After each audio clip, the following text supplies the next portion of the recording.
தாவீது பயங்கர famous ஆகிறாப்புலையே, viral ஆகிறார். ஆமாம், ட்ரெண்டிங் நம்பர் 1க்கு வர போகிறார். இப்போ தாவீது என்ன பண்ணாப்புல, சவுலுக்கிட்டேருந்து பரிசுத்த ஆவி போயிடும். உடனே அசுத்தாவி எப்படா உள்ளே போகலாம் அப்படின்னு காத்துக்கிட்டே இருக்கும், உள்ளே பூந்துடும். சரிங்களா, ரைட். இப்போது இந்த சவுலுக்கு அசுத்தாவி உள்ளே வந்த உடனே என்னெல்லாமோ பண்ணுது.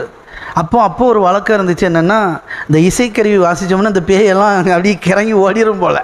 அப்போது சவுலுக்கு அது பிரச்சனை.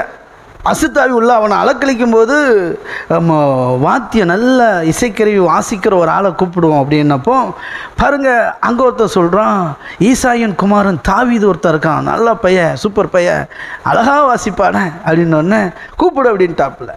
அப்போ தாவீது இசை மீட்டி அவனை சரி பண்ணிடுவான். சரிங்களா, இதே வழக்கமாக நடந்துகிட்ருக்கு. இப்போது யுத்தத்துக்கு போகணும். இப்போ சவுல் தாவீதை, சரிப்பா எனக்கு ஒரு முக்கியமான வேலை இருக்குது, நான் யுத்தத்துக்கு போகிறேன், நீ அது வரைக்கும் வீட்டில் போய் ரெஸ்ட் எடு, நான் வந்த பிறகு உன்னை திரும்ப கூப்பிட்டுக்கிறேன் அப்படின்ட்டு மறுபடியும் அனுப்பிட்டான். மறுபடியும் நம்ம ஆடு மேய்க்க போயிட்டான். எத்தனை புரியுது?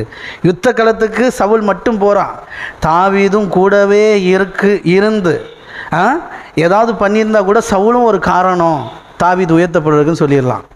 இங்கே யாருக்குமே கிரெடிட்டு கிடையாது, அண்ணம்மாருக்கும் கிடையாது, அப்பாவுக்கும் கிடையாது, ஆமாம் ராஜாவுக்கே கிடையாது. எத்தனை பேர் விசுவாசிக்கிறீங்க? கையை தட்டி. முக்கியமான சத்தியம். ஆமேன், ஆமேன், கர்த்தருக்கு ஸ்தோத்திரம். ஆமேன். உங்கள் வாழ்க்கையில் உங்கள் உயர்வுக்கு ஒருத்தரும் மேன்மை பாராட்ட முடியாது. நம்ம ஏற்றுக்கொள்ளுங்க. ஆமாம், எங்கள் சிஎம், எங்கள் பிஎம், எங்கள் அம்மா, எங்கள் அப்பா, எங்கள் தாத்தா, எங்கள் பாட்டன் பூட்டன் ஒருத்தரும் காரணமாக மாட்டாங்க. ஏன்னா தேவனால் அழைக்கப்பட்டவர்கள் நீங்கள், தேவனுடைய அபிஷேகத்தை பெற்றவர் நீங்கள். உங்களுக்கு ஒரு உயர்வுன்னு ஒன்று இருந்தால் அது கர்த்தரால் மட்டும்தான் நடக்கும். அதனால தான் சொல்கிறேன், யாருக்கிட்டையும் போய் நிற்காதீங்க. பிறகு நாளைக்கு உங்களை உயர்வை பார்த்துட்டு நான் தான் இன்னாரை ஆசீர்வதித்தேன், ஆபிரகாம் மாதிரி கட்ஸாக நிற்கணும். ஆமாம், ஆபிரகாமை நான் தான் ஐஸ்வர்யவான் ஆக்கினேன் என்று நீ சொல்லாதபடிக்கு ஒரு சிரட்டையை கூட, ஒரு பாதரட்சை வார கூட நான் எடுக்க மாட்டேன்டா. உன் பொருள் எனக்கு தேவையில்லடா. எனக்கு ஒத்தாசை வரும் பர்வதத்துக்கு நேராக என் கரங்களை உயர்த்துவேன், தேவனை நோக்கி கூப்பிடுவேன், எனக்கு ஒரு தேவைன்னா. அப்படி நில்லுங்க தயவுசெய்து. சார், தேவனுடைய டிசைனே நீங்கள் நம்புங்க. நீங்கள் யாருக்கிட்டையும் கையை கட்டி நிற்கக்கூடாது, கையேந்தியும் நிற்கக்கூடாது, கடனும் வாங்கக்கூடாது. ஆமாம், அதுதான் தேவனுடைய முழுமையான விருப்பம். இப்போ ரொம்ப முக்கியம் எனக்கு அன்பானவர்களே. அடுத்து தாவீது என்ன பண்ணுறான்? ஆடு மேய்ச்சிட்ருக்கிறான். அங்கே யுத்தத்துக்கு 40 நாளும் பெலிஸ்தியனான கோலியாத்து வந்து சண்டை வம்புழுத்துட்டே போகிறான். ஆமாம், ஒண்டிக்கு எவனா வாரீங்களாடா அப்படின்றான். பாருங்களேன், சவுலுக்கு காய்ச்சல் அடிக்கிறதா மண்ணா அப்படின்னு உட்காந்துட்டாப்புல. வெள்ளைக்கொடியை தூக்கிறோமா அப்படின்ட்டு ரெடியாக இருக்கிறாங்க. இந்த பையன் வேற பார்க்குறது இத்தனை தண்டியா, பார்க்கறதுக்கே பயமாக இருக்க அப்படின்ட்டு அரக்கமாக இருக்கிறான் கோலியாத்து. சரிங்களா, ஆமாம், உள்ள டென்ட்டுக்குள்ளே உட்காந்துட்டு காய்ச்சல் அடிக்கான்னு கூடி பேசிகிட்டு இருக்கிறாங்க, வெளியே வர மாட்டேன்றா. சரிங்களா, அவனும் பயங்கரமாக சவுண்ட் விட்டுட்டு போகிறான். 40 நாள் நடந்துட்டுருக்கு சார். திடீர்னு அப்பா சொல்கிறார், உடனே டேங்க வா அப்படின்றார். என்னப்பா அப்படின்னே, உங்கள் அண்ணன்மாரெல்லாம் யுத்த களத்துக்கு போனாங்க, நீ போயிட்டு பார்த்துட்டு நல்லா விசாரிச்சுட்டு வா, போகும்போது சும்மா போகாத, ஆமாம் கொஞ்சம் திங்ஸ் எல்லாம் கொடுத்துட்டு வா, அண்ணன்மாருக்கும் இதை கொடுத்து பார்த்துட்டு வா அப்படின்ட்டு அனுப்பிவிட்றாப்புல. எப்படி இப்போ அப்பா சொல்லி போகிறான். சரிங்களா, போய் அண்ணனை பார்த்தா அண்ணன் திட்டுறான், பயங்கரமாக வைறான். ரைட்டு. ஆமாம், அந்த கூட்டத்தில் நிற்கிறான் பெலிஸ்தியனான கோலியாத்து. கரெக்டாக வரான்.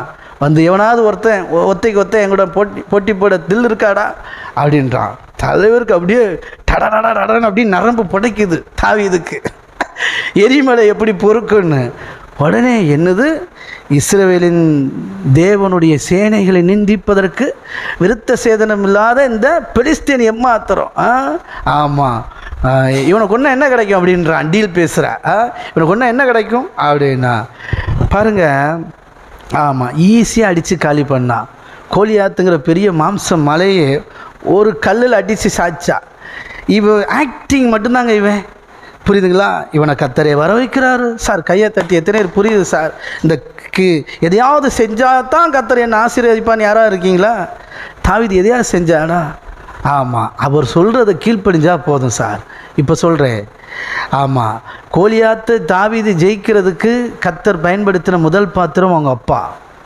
மக்களே, ஆடு மேய்ச்சிட்ருக்கியாடா, அங்கே போயிட்டு வாடா அப்படின்னப்போ, வாங்கப்பா போனேன்னா எனக்கு வேறு வேலையே இல்லையா அப்படின்ட்டான்னு வச்சுக்கோங்களேன். போச்சு. இந்த சான்ஸ் போச்சு, வேறு ஏதாவது ஒரு சான்ஸ் கிடைக்குமா இருக்கும். அப்போ அவங்க அப்பா சொல்லுக்கு கீழ்ப்படிஞ்சான். நல்லா புரிஞ்சுக்கிடணும், கர்த்தர் அப்படி தான் உங்களை நடத்துவார். ஆமாம் ரைட். அடுத்து போகிறான், அண்ணன் மாதிரி திட்டுறான், அப்பா சொல்கிறார், அண்ணன் ஏன் வந்தான்னு கேட்குறான். இப்படி தான் இருக்கும், சரிங்களா? ரைட்டு. டிமோட்டிவ் பண்ணுறான். உடனே கோவப்பட்டு பொத்துன்னு தூக்கிச்சட்டி தூக்கி போட்டு கடலை கொண்டு வந்திருப்பான்னு நினைக்கிறேன். தூக்கி போட்டு ஓடிட்டான். என்ன இருக்கும்? ஓடி இருந்தால் என்ன இருக்கும்? ஆப்ரேஷன் ஃபெயிலியராக இருக்கும், அடுத்த ஒரு வாய்ப்பாக இருக்கும், சரிங்களா? நல்லா புரிஞ்சுக்குவாங்க.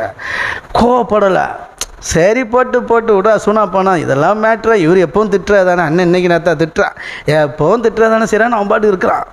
ஆமாம், இப்போ தான் பெலிஸ்தியன் வரான். எத்தனை பேர் புரியுது? ஆமாம், சில நேரத்தில் தேவன் நம்மோடு இணைக்கிற சில கனெக்ஷனுடைய சில சத்தம் தேவ சத்தமாக இருக்கும். அழகாக கவனிக்கணும். ஆண்டவரே பேசுகிற நீர் தானா அப்படின்னு கரெக்டாக இருக்கணும், அக்செப்ட் பண்ணிடணும். ஓகே, சில நேரத்தை நீங்கள் யதார்த்தமாக செய்கிறதுலாம் சக்ஸஸ் ஆகும். நீங்கள் விட்டால் கோவப்பட்டு போகக்கூடிய ஆள் தான், ஆனால் ரசிக்கப்பட்டனால கர்த்தருடைய ஆவியானவர் உங்களை ஹோல்ட் பண்ணி வச்சுருக்கிறார். ரைட். இப்போ வரான் வில்லன், ஒரே அடித்து காலி பண்ணிட்டான். அடித்தது கர்த்தர், கிரெடிட்டு தாவீதுக்கு. இவ்வளோ தான் மேட்ரு. நீங்கள் ஆமாம் யுத்தத்துக்கு நிற்கணும், அவ்வளோதான். யுத்தம் கர்த்தருடையது. எத்தனை பேர் புரியுது? பிசாசுக்கு எதிர்த்து நில்லுங்கள், அப்பொழுதுதான் உங்களை விட்டு ஓடி போயிடுவான். நிற்க வேண்டியது மட்டும்தான் உங்கள் வேலை. ஏன்னா உங்களை ஹிட் ஆக்கணும். இப்போ அதான் மேட்ரு. உங்கள் மூலமாக தேவனுடைய நாமம் மகிமை அடையணும். நீங்கள் தேவனுடைய பிள்ளை, உங்களை கொண்டு தான் இதை செய்யணும். உங்களை உயர்த்தணும், உங்களை மேன்மைப்படுத்தணும். நீங்கள் ராஜாவாகணும், நீங்கள் ஆளுகை செய்யணும், தேவனுடைய ராஜ்யத்தை ஸ்தாபிக்கணும். அதனால் உங்களை கொண்டு பயன்படுத்துகிறாரு. பேக்ரவுண்டில் ஃபுல்லாக அவர் தான் வேலை பார்க்குறார். இதுக்கு பேர் தான் கிருபை. புரியுதுங்களா? இதை புரியாதவன் தான் நான் ஜெபிச்சேன், நான் உபவாசம் போட்டேன், நான் உருண்டேன் பிறண்டேன், அதனால தான் நான் நல்லா இருக்கிறேன்ட்டு ஒன்றுமே இல்லாமல் இருக்கிறேன். Okay, God bless you.